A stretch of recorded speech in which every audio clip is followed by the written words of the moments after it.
তারা আজকে অংশগ্রহণ না করলেও ওখানে একটা পরে অংশগ্রহণ করার সুযোগ আছে।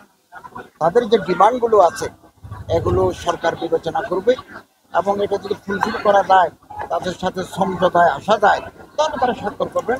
এবং এটা বলা আছে যে যারা আজকে স্বাক্ষর করতে পারবেন না তারা পরবর্তী সময় স্বাক্ষর করতে পারবেন। আচ্ছা, আপনার কি মনে হচ্ছে তারা কেন অংশগ্রহণ করে নাই? এটা বলছে তো তারা। আচ্ছা, এনসিপির যে আহ্বায়ক নাহিদ হাসান উনি বলেছেন যে উপদেষ্টারা সেফ এক্সিট চাচ্ছে। এটা নিয়ে আমি অনেক বক্তব্য রেখেছি। তো উনি কাদেরকে মেইল করতে চেয়েছেন এটা তো আমার জানা নাই।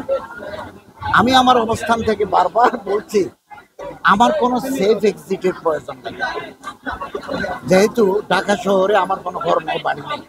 চট্টগ্রাম শহরেও আমার নাই, আমি ভাড়া ঘরে থাকি। আমি কলেজে শিক্ষকতা করেছি, বিশ্ববিদ্যালয়ে শিক্ষকতা করেছি।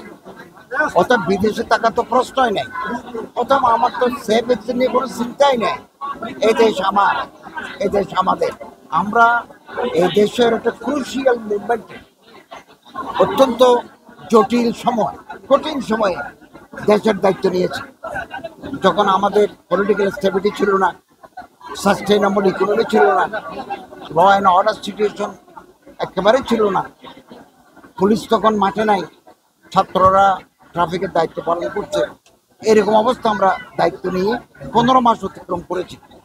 অনেক চেষ্টা করেছি, আমরা রাত দিন পরিশ্রম করছি, এবং একটা সুষ্ঠু নির্বাচনের মাধ্যমে আমরা ইলেকটেড গভর্নমেন্টের কাছে আমরা ক্ষমতা হস্তান্তর করতে চাই, এবং এটা আমরা গৌরবের ভাগে হতে চাই।